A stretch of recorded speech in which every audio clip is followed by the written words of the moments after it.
C'est parti. Mais Seigneur, merci pour ta présence ce matin. Merci Saint-Esprit d'être ici. Merci parce que c'est toi qui glorifies le nom de Jésus. On te donne toute la gloire, toute l'honneur. Merci Seigneur pour le privilège qu'on a de pouvoir se rassembler à nouveau. Qu'il est bon, qu'il est doux pour des frères de demeurer ensemble comme dans les psaumes c'est écrit, Seigneur. Et c'est bon, Seigneur, de pouvoir voir nos frères, nos sœurs et partager ensemble l'amour qu'on a pour toi, Seigneur, et aussi l'amour qu'on a pour les uns et pour les autres. Et on donne toute la gloire au nom de Jésus. Amen. Amen. Donc, c'est merveilleux, on se rencontre depuis, ça fait je ne sais pas combien de temps. On a vu quelques personnes. Moi, j'ai vu de loin Jean-Guy quand on était chez eux. Il était caché dans son garage. On a vu Lisette qui était dans la porte loin parce qu'on ne peut pas s'approcher. Qui d'autre? Julie, on l'a vu à la résidence. On a vu Karine et Sylvie la semaine passée parce que Karine, c'est une nouvelle mariée. Est-ce que j'avais le droit de le partager? Mais il est trop tard, je l'ai dit. On a vu aussi Carl et France qui était là la semaine passée. C'est une fin de je dois le dire. Karine et Sylvie se sont fait baptiser la semaine passée.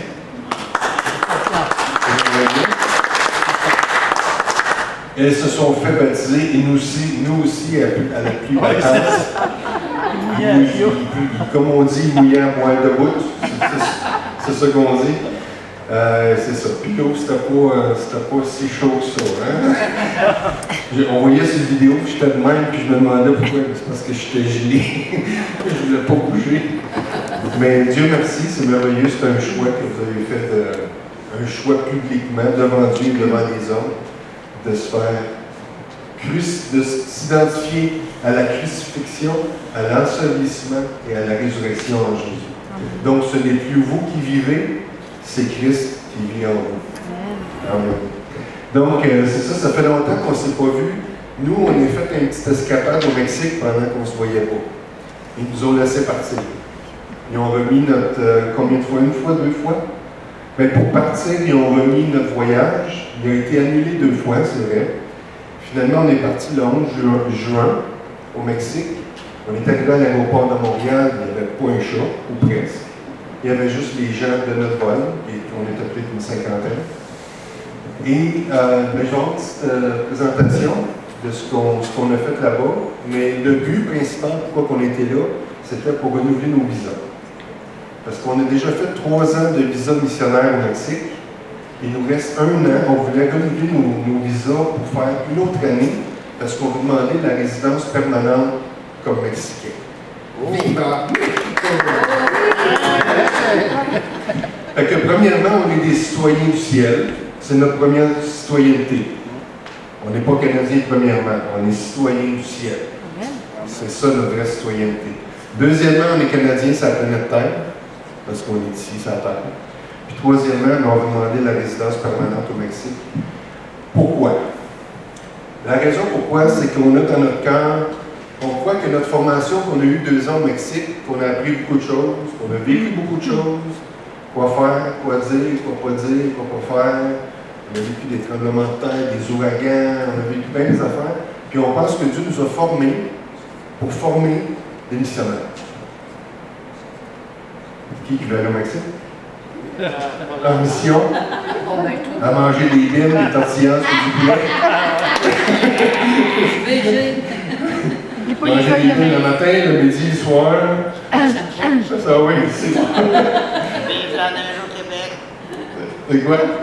Vive la neige au Québec. Vive la neige au Québec, oui, c'est ça. Je pense qu'on va planifier ça de 6 mois au Mexique quand c'est l'hiver ici. Mais pourquoi pas, hein? Faut bien être opportuniste. Mais bon, c'est ça que le but, c'est ça, c'est de former des missionnaires. Puis là-bas, à Chiapas, où est-ce qu'elle est notre église principale, là-bas, ils veulent faire la même chose. Eux autres, ils veulent que les Mexicains viennent ici pour venir évangéliser.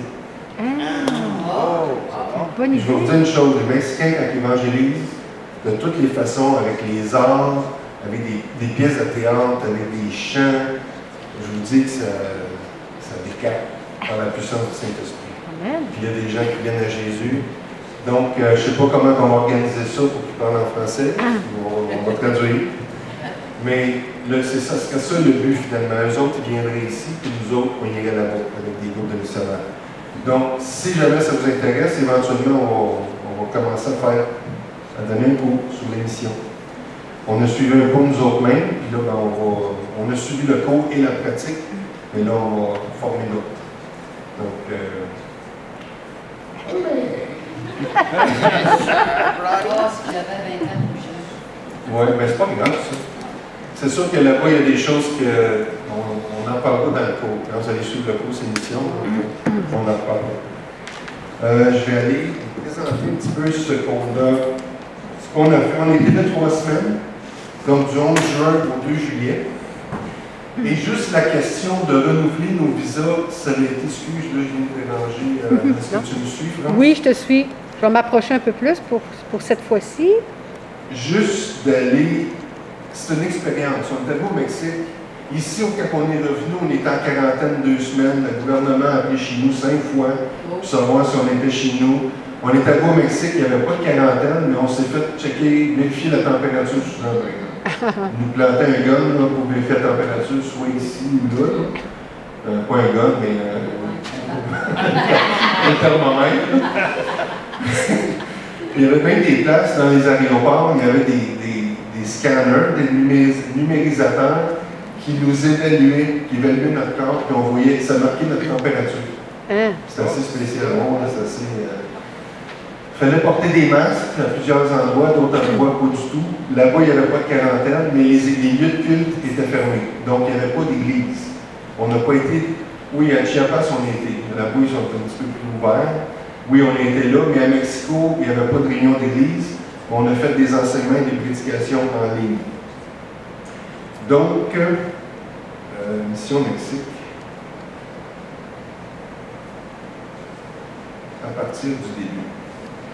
Donc, le but, c'était de renouveler nos visas, puis ils ont annulé 2 fois notre billet pour revenir au Canada. Donc, on était supposé revenir le 29 juin. Finalement, ils l'ont remis le 1er juillet, finalement le 2 juillet. Mais tout ça, Dieu il savait, parce que si on serait revenu le 29 juin, on n'aurait pas eu nos visas. Il aurait fallu payer un permis pour revenir au Canada. Puis il aurait fallu payer d'autres billets d'avion pour retourner au Mexique et aller chercher nos visas. Oui, c'est ça. Fait que finalement, à cause que nos vols ont été retardés, tout est tombé parfait. À la journée près, on est parti, on a eu nos visas, je pense, le 1er juillet, puis le lendemain, on partait. Donc, puis là-bas, on a une avocate qui s'est occupée de toute notre paperasse, une avocate chrétienne. Puis elle a dit vraiment, elle a dit on va prier pour ça, parce que nous autres, ça nous inquiétait, on ne va pas payer un permis pour sortir du Mexique parce que nos cartes ne sont plus valides, puis on ne veut pas payer non plus des billets pour retourner au Mexique chercher nos visas. Ça fait quasiment 1500 et plus de plus. Donc finalement, ben, elle a prié, nous autres on priait, puis Dieu merci, ça a tout tombé dans l'ordre. Dieu est bon. Donc on était au Mexique avant. On a été chez l'apôtre Isaac, c'est lui qui nous a reçus en 2017, quand j'étais malade. Donc, finalement, on a dormi 1 mois chez eux, au lieu d'1 semaine, dans son lit, parce qu'il nous avait prêté son lit. Mais juste avant, je vais mettre une petite musique pour nous mettre dans l'ambiance. Là, j'espère que ça ne sera pas trop fort, on y va.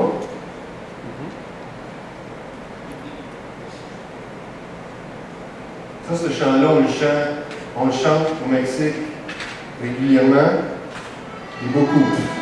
Fait que je vais parler en même temps.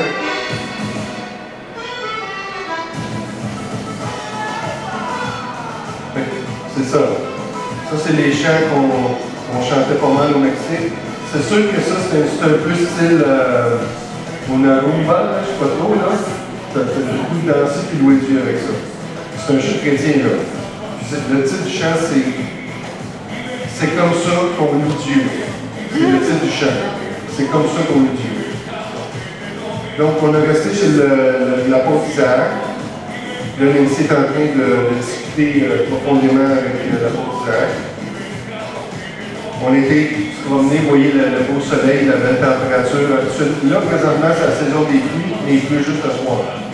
Donc, toute la journée, il fait beau, le soir, il pleut beaucoup.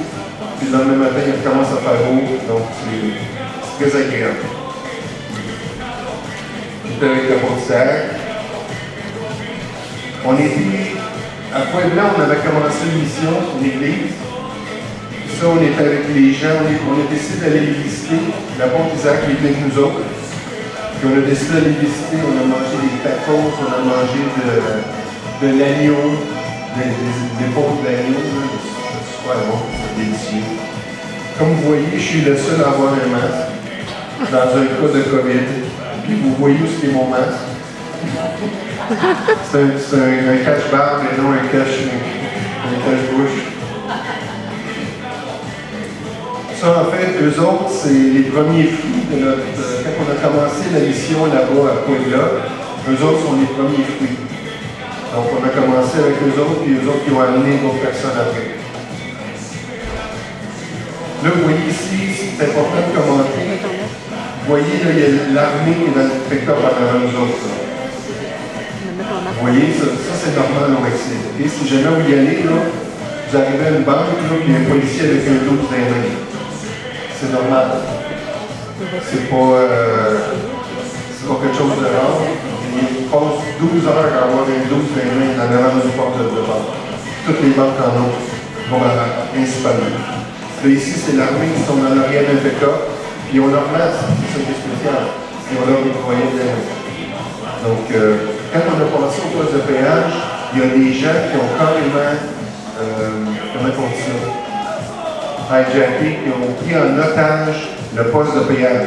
Ils ont foutu dehors les agents, puis nous autres, il fallait donner de l'argent à eux autres. Oui. Si, comme là, la pauvre Isaac, là, ils ne voulaient pas payer, ils laissaient sa fenêtre baissée. Ils ont carrément bloqué le chemin, puis ils ont dit, ils faisaient seulement pour donner de l'argent. Finalement, il y avait de l'argent. Mais ils ont pris en otage le poste de péage. C'est un autre monde.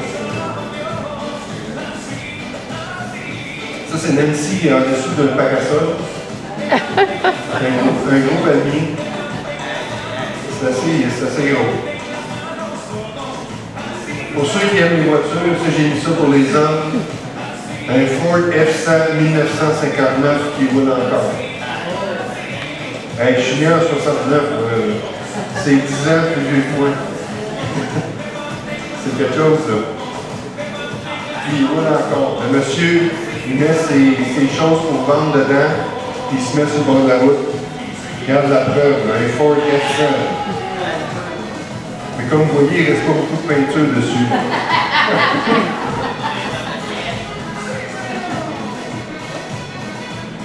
Ici, ben, on a mangé des tacos al pastor.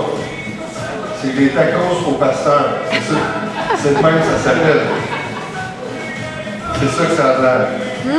C'est de la viande de porc, des oignons, de la ciboulette. Et le jaune, c'est quoi? C'est quoi le jaune? Les frites? Non? La papaye? Quoi? Ah, Non. non, j'ai du navet. Les ananas. Ah! Les ananas. Ça, oui, ça fait un goût vraiment spécial. Tout le salé, mais avec le goût ananas, là, ça fait vraiment bon. Là, on met du citron là-dessus, de la lime. Ça, c'est le chien du lapin Isaac, c'est le copain d'écureuil. Elle s'appelle Nova. Puis on est retourné 2 ans plus tard, puis elle nous reconnaissait, puis elle était contente de nous voir. Ça, c'est le fun de ce moment. Là, on est rendu à Chiapas. On a quitté Mexico. On a pris l'avion. Là, dans l'avion, il y a un fait cocasse. On est Nancy puis moi. On est assis les deux, un à côté de l'autre dans l'avion. Il faut respecter la distanciation. Fait qu'un agent qui s'en vient, il dit à Nancy, viens ici, va t'asseoir ailleurs. Fait qu'il l'amène pour s'asseoir ailleurs, puis il l'amène s'asseoir avec quelqu'un qui ne connaît pas, un étranger. Là, ben, c'était comme un peu bizarre. On se sentait un peu. Là, tous les agents ont tous des visières avec des masques. Finalement, Nancy ne se sentait pas bien là-dedans, puis moi non plus, je me disais, mais voyons, c'est ma femme, tu sais, ça marche pas. En plus, ça va l'asseoir avec un étranger. Donc finalement, je pense après 5 minutes, elle s'est levée, elle nous a dit non, moi je m'en vais masser avec mon mari, puis elle est venue s'asseoir à côté de moi. Mais c'est jusqu'où qu'on s'ajuste là. C'est ça qui est un peu particulier. Ici, c'est le groupe de jeunes espontanéo, ça veut dire spontané. Ils sont en train de pratiquer pour une conférence. Ils ont fait une conférence de jeunes. Puis je vous dis, là, eux autres, ils aiment ça fort. On dirait que les Mexicains, là, il faut que ça distorsionne pour que ça soit bon. Je vous dis une affaire. Si je vous ferais écouter, j'ai pris une vidéo de ça, si je vous ferais écouter les vidéos, là, on entend. Parce que c'est juste de la distorsion. Puis moi, je me suis même mis des bouchons parce que c'est trop fort. C'est ça. Ça, c'est l'apôtre Dimas qui est en train de prêcher. En fait, c'est un auditorium. Il rentre à peu près 1000 personnes. Mais qu'est-ce qu'il faisait, c'est qu'il permettait 50 personnes par réunion de groupes différents. Donc là, il est en train de prêcher live, mais on est à peu près une cinquantaine de personnes. Ça, c'est Daphné.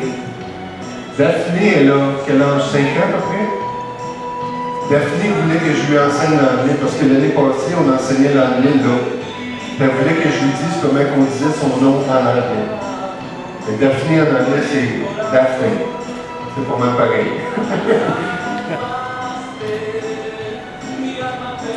Là, on a eu l'occasion de, vous voyez, on ne porte pas de masque.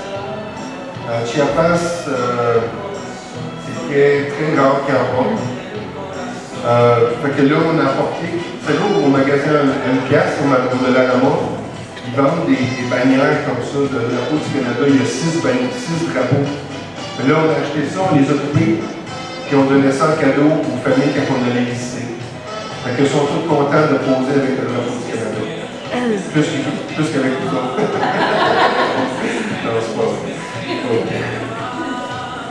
Mais pour nous autres, c'est notre famille. On est chez eux, on est reçus comme un roi, une reine, on est bien traités. Lui et elle, ce sont des serviteurs fidèles dans le royaume de Dieu, là-bas à Chiapas. Lui et sa femme sont rendus pasteurs d'une église, d'une nouvelle mission. Juste pour vous dire que là-bas, à Chiapas, l'apôtre, il y a environ une soixantaine d'églises. Il y en ouvre une presque à toutes les semaines. Okay, ça vous donne une petite idée là, comment ils travaillent. Ils sont rarement à la maison. Quand ils arrivent à la maison, c'est pour se reposer, parce qu'après ça, il y a le temps. Là, on mangeait encore des bines, des tortillas et du poulet. Des fois, ils font le changement. C'est du poulet, des tortillas et des bines. C'est ça. Puis là, vous voyez, ce qu'on buvait, ils appellent ça du poissol de cacao. C'est une boisson qu'ils font avec du, je pense, c'est quoi ce qu'ils mettent dedans, le poissol de cacao? Mais il y a du cacao, mais il y a un autre.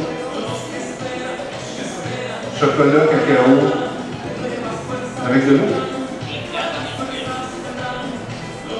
Non, il n'y a pas de discussion.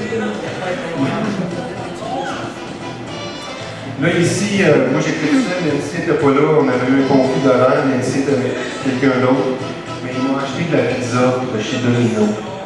Parce qu'ils savaient que j'étais allé de manger des mines, des tortillas et du poulet. Fait qu'ils ont fait venir de la pizza de chez Domino. Nos enfants spirituels, enfin, ils nous ont annoncé, ils ont voulu avoir du temps avec nous autres, ils nous ont annoncé qu'ils commençaient à se fréquenter. Donc, c'est le fun, ils font ça officiellement, on se rencontre avec eux autres, ils veulent savoir des trucs, des conseils de couple, de la ministère, comment ça fonctionne, des priorités. C'est vraiment agréable. Puis elle, en fait, c'est Dieu me l'a donné comme ma fille spirituelle. Je vais vous expliquer un peu ça passe du temps. Elle, on priait pour elle dans une réunion de jeunes. Puis à un moment donné, à la fin d'avoir prié pour elle, on avait des paroles de connaissance, des paroles prophétiques. À la fin, j'ai une vision, puis je la vois dans mes bras. C'est particulier, des fois Dieu nous montre des choses qu'on ne comprend pas pourquoi. Il faut juste obéir. Fait que là, j'ai dit, ben, je ne sais pas pourquoi, mais je te vois dans mes bras, comme un bébé. Là, elle a commencé à pleurer, à chaudre. Là, lui, vous avez vu, là, Benjamin, là, que vous avez vu dans les photos avant, il me dit, ben, c'est parce qu'elle n'a pas de fer. Mais moi, je ne savais pas qu'elle n'avait pas de fer. Donc, à ce moment-là, j'ai vraiment fait une connexion. Elle m'appelle papa, et moi, je l'appelle ma fille.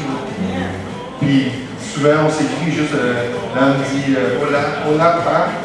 Elle m'appelle pa. Hola, pa, comment se passe? Juste pour savoir, juste. Puis moi, j'ai dit, hola, Ika. Ika, c'est fille. Hola, Ika, comment se passe? Puis on se communique comme ça. Quand je la vois, c'est ma fille. Dieu a vraiment connecté quelque chose de spécial, ça l'a mis de la guérison dans son cœur. Dieu est bon. Ici, on est avec le pasteur Soumi. En fait, c'est le fils de l'apôtre. Lui, il est pasteur de jeunesse. C'est sa sœur qui est à côté avec le drapeau du Canada. Et elle s'occupe des jeunes aussi avec lui. Ils sont vraiment, c'est des jeunes, mais c'est des serviteurs. Ils aiment Jésus. C'est ça qui est magnifique. Ils font des... Nancy, elle a fait de l'évangélisation avec les autres dans le parc, en plein milieu de San Cristobal, où il y a un paquet de monde avec des drapeaux, avec la louange. C'est des jeunes actifs pour Jésus. Lui, il a 25 ans, puis Diane, elle a 23, je pense. Quelque chose comme ça. On est acheté du linge des indigènes, des Premières Nations là-bas. Là, il y en a sur la table. Nancy, on va en parler un petit peu plus tard.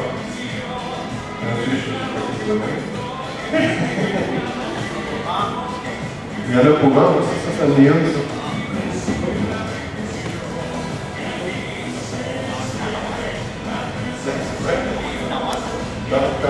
T'en veux pour les hommes? Ben, j'en ai quelques-unes chez nous, mais on va... Merci, moi. Puis on va en commander, on va en faire une aussi. All right. Ça, quand on était à Chiapas, on a vécu chez eux, Alicia. Alicia, en fait, nous a accueillis, nous a carrément prêté une chambre. Elle ne nous chargeait pas, on vivait chez eux, on était comme à la maison. Quand on était les mois, ben, on était encore comme à la maison. C'est ça qui est la beauté de... Puis Dieu l'a béni. Dieu l'a béni, elle nous contait des choses qui s'est passées. Que Dieu a multiplié des bines. Les fameuses bines, là. Elle comptait qu'elle a hébergé quelqu'un chez eux qui s'est fait, qui n'avait plus de place pour rester. Là, elle se demandait comment elle allait faire pour nourrir la personne. Et finalement, 5 jours de temps, ils ont mangé sur le même chaudron de bine. Puis elle avait juste ça, là. Mais. Oui, c'est ça. Mais c'est ça qui est la beauté de. Dieu multiplie. Vous savez, Dieu n'additionne pas. Hein? Dieu ne fait pas 1 plus 1 égale 2. Dieu il fait 1 fois 10 égale 10. 20 fois 20. Dieu, c'est un Dieu de multiplication. Combien ça fait 0 fois 0? Je pense qu'on retourne à l'école. 0 fois 0. Ça fait 0. Fait que quand on donne 0, ben, il nous revient 0. Mais quand on donne, ben, Dieu multiplie ce qu'on donne. Fait qu'elle, elle a donné un petit pot de bine, puis Dieu l'a multiplié les bines. C'est bon, hein? Là, ici, ils sont entrés, on était mangés dans une famille. Elle est en train de préparer des tortillas de maïs. Donc, c'est une petite machine avec une planche de bois. Puis là, elle a une boule de pâte. Puis là, elle fait ça de même pour pour faire une tortilla. Ça, c'est cette belle famille-là. Eux autres, ils s'appellent le groupe, ça s'appelle Tribu de Judas. C'est un groupe de louanges. Eux autres, ils se promènent partout pour aller manger, pour faire la louange. Ah, Dieu est tellement bon. On a été invités dans une célébration de l'église. On a à peu près 1 heure et demie dans les montagnes de Chiapas. Chiapas, c'est magnifique. C'est super beau, c'est montagneux. Puis là-bas, c'était je ne me souviens pas combien. C'était le 10e anniversaire. Ok. Mais si ça ne se souvient pas, mais c'est pas grave. Fait qu'il y avait la célébration. On a mangé. On a mangé quoi? Des bines! Des bines, du poulet, du riz et des tortillas. Mais c'était vraiment beau. Il y avait, c'était super. Les jeunes ont fait une présentation aussi. Donc les jeunes sont actifs. Ça, c'est une jeune avec son costume traditionnel. Ils vivent comme ça, là. C'est leur costume. Nous autres, on est habillés comme ça, mais eux autres sont habillés avec le costume traditionnel tous les jours. Ils travaillent avec ça. Des fois, les femmes, ils ont des belles blouses blanches. Puis là, il faut que j'arrête. Là, ici, on est en train de prier pour le pasteur et sa femme, aussi par le Saint-Esprit, avec les dons du Saint-Esprit. Ici, à droite, c'est l'apôtre. À votre gauche, c'est la pasteur Elby. C'est sa femme. C'est sa femme. Eux autres, là, ils sont à temps plein dans le ministère, ils voyagent beaucoup, ils s'occupent des nouvelles églises. Honnêtement, ils sont occupés presque tous les jours. Ils sortent, ils s'en vont dans les montagnes, ils voyagent beaucoup. On est ici avec le pasteur dans le milieu et sa femme, l'apôtre Dimas, la pasteur Elby. Donc, où est-ce qu'on allait? On remettait le petit drapeau du Canada. Ça, ici, on est avec le groupe Tribu de Juda, la famille que vous avez vue avant. Ben, en fait, c'est eux autres, le groupe. Ici, on mangeait. Un conseil, là-bas, ils ont des super bons jus. Okay? Ils appellent ça agua de piña, agua de naranja. C'est comme, ils appellent ça de l'eau d'orange ou de mangue. C'est super bon. C'est fait avec du fruit frais. Mais le problème, c'est que c'est tellement bon, mais à cause qu'ils prennent de l'eau, tu ne sais pas d'où elle vient l'eau. C'est ça l'affaire. Oui, c'est ça, oui. La tourista, là, c'est de là que ça vient. Fait que c'est sûr qu'on a tout le goût d'en boire parce que c'est super bon. Il faut leur demander de mettre de l'eau en bouteille quand ils font le jus. Ça ici, c'est en fait, c'est le pasteur qui est en arrière avec un groupe de jeunes. Là, c'est Torre Fuerte Pantelo. Pantelo, c'est le village. Torre Fuerte, c'est le nom de l'église. Puis il dit, l'église de Torre Fuerte de Pantelo bénit l'œuvre de Torre Fuerte au Canada. Torre Fuerte, ça veut dire tour fort. Tour. Une tour. Un tour. Parce qu'il y a un psaume qui dit que l'Éternel est une tour forte. Donc, Torre, c'est une tour fuerte, forte. Et c'est ça. Donc, c'est notre 3 semaines à peu près. J'avais des vidéos, mais je ne l'ai pas mis. Fait que ce que j'aimerais vous partager un petit peu, là, je vais laisser la place bientôt. Je pense que je vais laisser la place à Nancy. Elle va vous parler un petit peu des vêtements et le projet qu'elle a sur son cœur.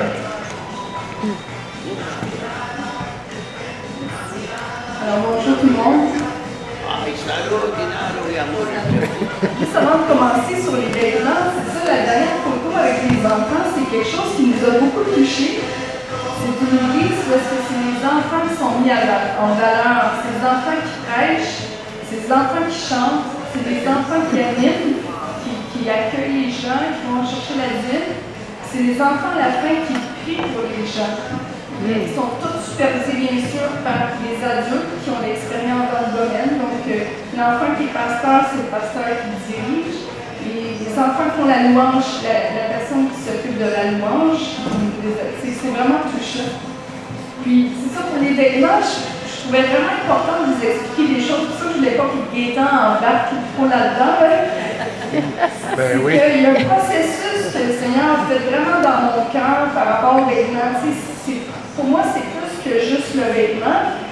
Là, la dernière mission qu'on est allé justement chez les indigènes, ça m'a vraiment touchée et impressionnée de voir des femmes qui travaillent très très fort dans les terres, dans l'agriculture, qui salissent les mains, qui sont assis dans la table, mais sont habillés tous les jours vraiment très jolis, les vêtements que il me semble qu'on mettrait juste pour quand c'est une occasion très propre, un événement vraiment spécial.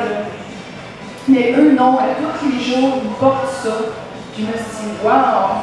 Puis ça frappe quand tu vas les visiter, c'est une beauté. Là. Ça met vraiment la femme en valeur dans toute sa beauté. Et je trouve ça le fun que souvent aussi c'est des fleurs, parce que je trouve que ça nous met en valeur comme femme, on est des fleurs. Et même je ne me rappelle pas le verset, mais une parole qui dit que, tu sais, pour l'homme et la femme qui sont mariés, que la femme c'est la gloire de son mari. Et le mari, c'est la gloire de Dieu.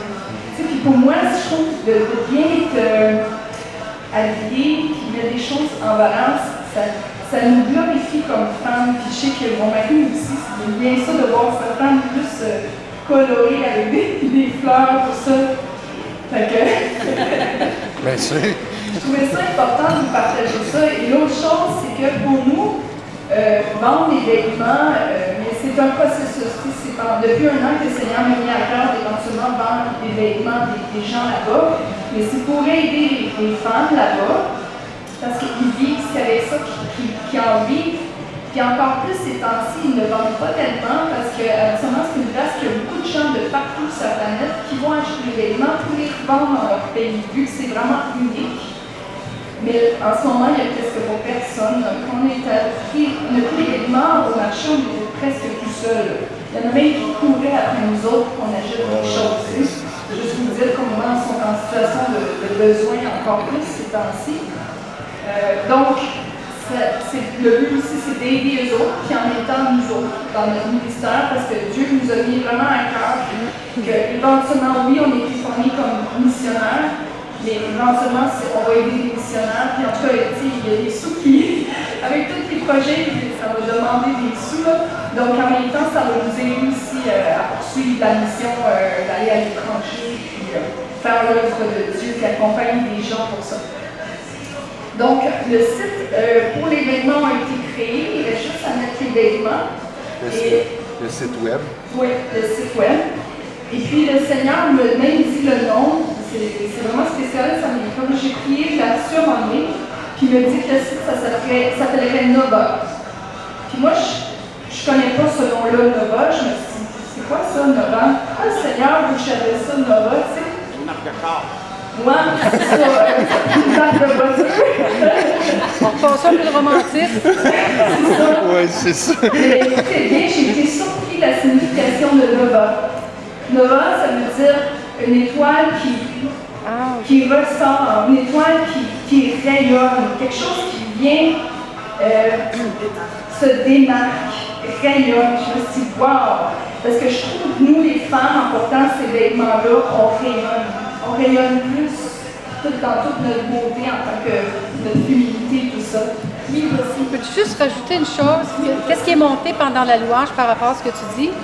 Le verset que Salomon n'a jamais été vêtu aussi bien que le lys des champs, qui est la fleur, c'est associé à vous autres. Oui, c'est vrai. Ben, c'est drôle que tu dis ça parce que je veux juste faire un petit... moi, j'ai beaucoup à cœur en ces temps-ci, Isaïe 52 sur le réveil. Je n'embarquerai pas trop là-dedans, il faut que j'en parle avec Jean-Yves sur le réveil parce que j'ai eu des songes par rapport à ça, puis à un moment donné, je vais partager en consultant Jean-Yves, mais si vous lisez bien le début du verset, Isaïe, ça parle du réveil, mais ça parle aussi que Dieu disait à son peuple, là, réveille-toi des vêtements de louange, réveille-toi, mets-toi comme chic, mets-toi beau, parce que là, c'est comme je m'en viens, tu prépare-toi, là. Et pour moi, dans mon cœur, ça résonne ça, c'est comme, tu sais, ça me parle beaucoup, le vêtement. Je remarque pas trop là-dedans, mais ça a beaucoup de signification, plus que juste le vêtement en tant. Voilà. Ah. Ouais. Merci beaucoup. Donc, j'aimerais ça vous partager ce matin sur... j'espère juste que les annonces n'embarqueront pas de YouTube. Là. En tout cas, pour le moment, il y a de la... Je vais l'arrêter. Oui, OK. C'est bon. Donc, c'est une annonce de Chevrolet qui en qui parle du Nova. J'aimerais ça vous partager quelque chose dans Marc chapitre 2. Le verset 1. Marc chapitre 2, verset 1. Si vous avez votre Bible, si vous avez votre téléphone, moi je regarde pas mon Facebook, là, je regarde la Bible. Là, je ne sais pas si vous riez ou vous ne riez pas, vous avez toute la bouche cachée. Merci Micheline, ça m'encourage de t'entendre. Marc chapitre 2, il est écrit, verset 1. Quelques jours après, Jésus revint à Capernaum. Donc, où est-ce qu'était Jésus? Si on lit un petit peu avant, Jésus, il revenait de mission. Donc, il revenait de mission. OK? Jésus revint à Capernaum. On apprit qu'il était à la maison. Quand on revient de voyage, qu'est-ce qu'on aime faire quand on revient de voyage? C'est quoi le verset? À la maison, puis qu'est-ce qu'on fait à la maison? On fait rien. On se repose, c'est ça. Fait que Jésus, il revient de voyage, il revient de mission. Puis là, on apprend qu'il est à la maison. Yes! Nous autres, on est revenus du Mexique, on était contents de revenir chez nous, de sauter dans la piscine, puis de juste, être chez nous. Fait que Jésus, il revient à la maison. Et il s'assembla un si grand nombre de personnes que l'espace devant la porte ne pouvait plus les contenir. OK, imagine-toi. Tu reviens chez vous, là, puis là, il y a pas quel monde qui vient chez vous parce qu'ils veulent t'avoir. Parce qu'ils ont entendu parler, tu fais des miracles. Hein? Qui veut expérimenter ça? Ah, mais c'est bon, il y en a des wheelings, des braves, c'est bon ça. Fait que tu reviens de mission, tu as juste le goût d'être chez vous, tranquille, puis là, il y a un paquet de monde qui se ramasse en avant de ta porte. OK? C'est ça qui s'est passé là. Qu'est-ce qu'il a fait Jésus? Jésus nous a dit, allez-vous-en chez vous, je ne veux pas vous voir. Non? Non, c'est pas ça qu'il a fait. Jésus, il leur annonçait la parole. C'est ça que Jésus a fait. Donc Jésus s'est mis à les enseigner. Il leur annonçait la parole. Des gens vinrent à lui amenant un paralytique porté par 4 hommes. Donc, imaginez-vous, là, moi je vous fais une mise en scène ce matin, là, imaginez-vous, là, il y a tellement de monde autour de ta porte chez vous, là tu es à Saint-Denis-de-Baclaine, puis tu as ta maison, là, puis là, il y a un paquet de monde qui se retrouve autour de ta maison, mais là, tu es sur le balcon chez vous, puis tu commences à annoncer la parole aux gens. OK? Parce que les gens, ils ont faim de soif, puis ils veulent l'entendre parler. Ils veulent entendre la parole. Puis là, il y a 4 hommes qui arrivent avec un paralytique. Un paralytique qui ne peut pas marcher. Fait que soit que imaginez-vous, là, si on veut lever Michel, là, on a-tu besoin d'être 4 pour lever Michel? Oui. Il dit oui. OK. Mais imaginez-vous, là, soit que le lit là, du paralytique, c'est un leaking, tu sais, on ne sait pas, ou qu'il était assez pesant. Il y avait 4 hommes là, pour le transporter. Mais il était 4 quand même. Donc peut-être qu'il y avait une patte chaque, mais il dit qu'il y avait un lit. Donc il ne traînait pas par les jambes et par les bras. Il y avait un lit. Donc il traînait le lit. Donc ça s'appelle un leaking. Tout le monde, l'imagination, tout le monde se fait aller. Là, j'entends ça, les petits hamsters et tout. Mais il l'amène sur son lit. Qu'est-ce qui est particulier? Ça dit, verset 3, des gens vinrent à lui, à Jésus, amenant un paralytique porté par 4 hommes. Comme ils ne pouvaient l'aborder à cause de la foule, ils découvrirent le toit de la maison où il était. Imagine-toi, Jean-Guy, là. T'es chez vous, là, dans ta maison, là. Puis là, vous êtes en train de prêcher la parole de Dieu, il y a plein de monde autour de chez vous. Puis là, ils veulent vraiment, là, vous voir, de proche, là. Là, ce qu'ils font, là, c'est qu'ils montent sur le toit, puis ils commencent à couper le toit avec une scie sauteuse. Faire un trou. Mais là, il fallait qu'ils fassent un grand trou. Il fallait qu'ils passent le paralytique. Puis je ne sais pas si on passait le lit, même par le trou, imagine-toi, là. C'est quelque chose. Puis là, il était vraiment déterminé. Tu sais, des fois, nous autres, quand on veut quelque chose, des fois, on s'arrête vite devant Dieu pour arrêter de demander. Mais eux autres, ils étaient déterminés. C'est quoi que Jésus il disait? Et ils descendirent, ils découvrirent le toit de la maison où il était, et ils descendirent par cette ouverture le lit Pas la personne, le lit, ils ont descendu un lit qui ligne par le toit. Non, mais imagine-toi, là, on va prendre peut-être un lit simple ou un lit double, mettons. Mais ils ont descendu le lit par le toit. Ils étaient vraiment déterminés. Sur lequel le paralytique était couché. Donc, il a fallu qu'ils s'enlignent les quatre, ils l'ont descendu avec des cordes. Il fallait qu'ils soient égales. Imagine-toi s'il y en a un qui est un petit peu trop, puis là, le paralytique tombe. Imagine, il a fallu qu'il soit. Ah, il était attaché. Mais il a fallu qu'il soit synchronisé pour le descendre. OK? Ça, c'est toute une belle leçon, tout ça. Jésus, voyant leur foi. Jésus ne dit pas Jésus voyant sa foi. Jésus dit voyant leur foi à qui? Aux quatre hommes qui traînaient le paralytique. Le paralytique n'avait aucun pouvoir. Il ne pouvait pas marcher. Il était sur son lit. Je vais terminer, la personne va revenir. Jésus lui dit, voyant la foi, dit au paralytique. Il voit la foi des quatre hommes, mais il dit au paralytique, mon enfant, tes péchés sont pardonnés. Quelque chose? Il y avait là quelques scribes. Ah, non, ils sont toujours là. Encore des scribes et des pharisiens. Il y avait là quelques scribes qui étaient assis et qui se disaient au-dedans d'eux, comment cet homme parle-t-il ainsi? Il blasphème. Et qui peut pardonner les péchés si ce n'est Dieu seul? Mais Jésus est Dieu. Puis même Jésus a dit à nous autres, à qui qu'on va pardonner les péchés, il sera pardonné. Et à qui on va les retenir, ça sera retenu. À nous autres, là, à toi, là, à Jean-Guy, à Thérèse, je ne connais pas vos noms, mais Jésus nous a donné cette même autorité-là. On n'a pas fait ça souvent, de dire à quelqu'un, je ne te pardonne pas, ou tes péchés ne sont pas pardonnés. Je n'embarquerai pas là-dedans. Mais juste ça, c'est un sujet de prédication.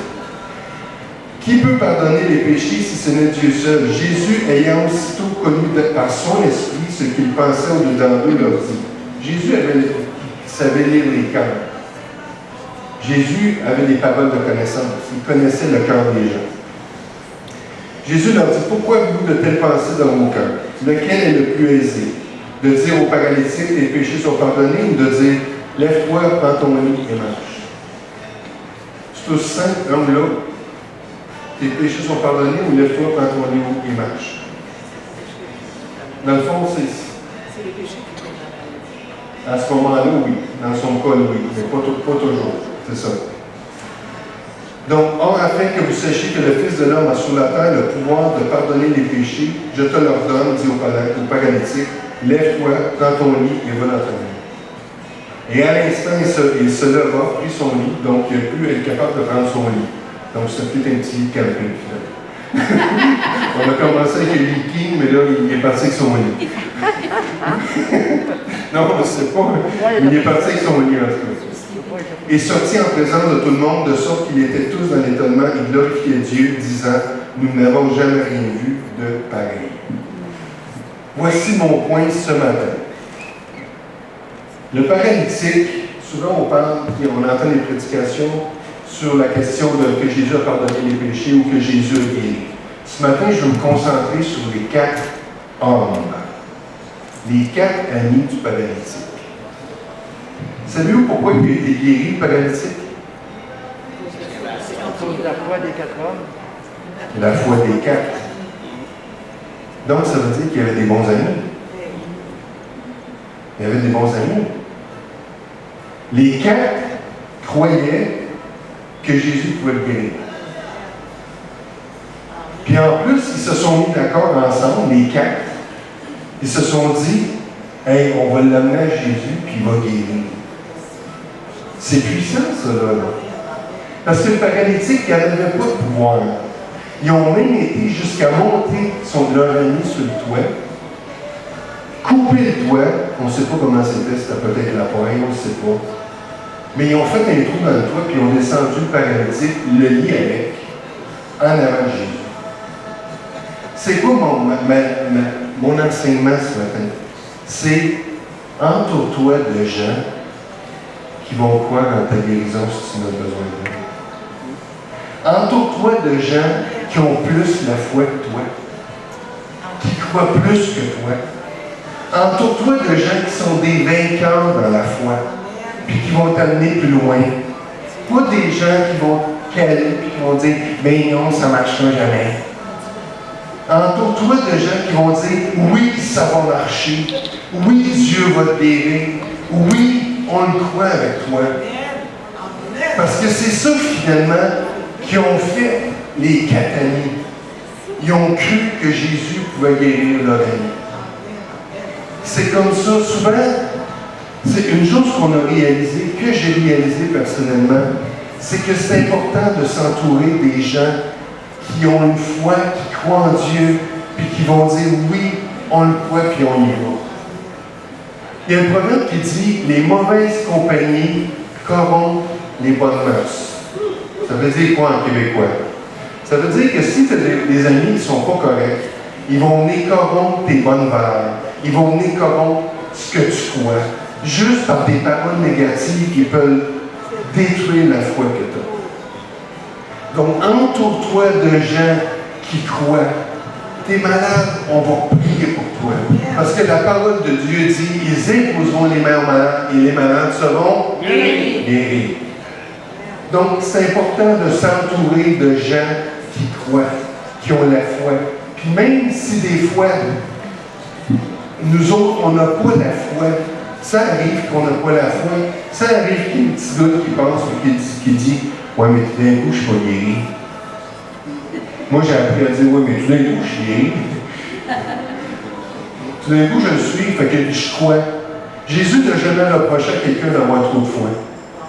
Jésus a reproché aux gens de peu de foi. Il lui a reproché de ne pas avoir de foi. C'est quoi avoir la foi? La foi, c'est confiance. C'est ça que ça veut dire. Le mot foi, ça veut dire confiance. Donc, ce que je veux encourager ce matin, c'est de t'entourer, je regarde de l'âme, de t'entourer de gens. On va la mettre en bas. On tourne à part. Mais de t'entourer de gens qui ont la foi et qui tirent vers l'autre, qui vont dire, viens, aujourd'hui tu te sens pas bien, mais je vais t'aider. Moi, je vais croire pour toi. Parce que c'est ça l'exemple qu'on a. C'est qu'il y a des gens qui ont cru pour lui. Probablement que les paralytiques croyaient aussi. Mais il y a eu 4 bons amis qui ont dit, ben, regarde, nous autres, on va t'aider à avoir ta guérison. Hey, c'est puissant, ça, là. C'est puissant, ça. Donc, de s'entourer de gens qui sont positifs, qui croient dans la parole de Dieu, qui nous encouragent. Et vous savez, l'apôtre Paul, il disait, je crois dans l'Épître aux Corinthiens, il disait de pleurer avec ceux qui pleurent et de se réjouir avec ceux qui se réjouissent. Souvent, dans notre culture, ceux qui pleurent, on ne veut pas les voir. C'est pas bien, on veut moins les voir. Ça ressemble à ça. Mais c'est quoi la parole de Dieu? C'est ça, dans le fond, pleurer avec ceux qui pleurent. Si quelqu'un qui souffre, bien, d'avoir le cœur de compassion pour pleurer avec la personne qui pleure. Puis c'est quelqu'un qui s'est réjoui, au lieu de mettre de l'eau sur le feu, pour qu'il dise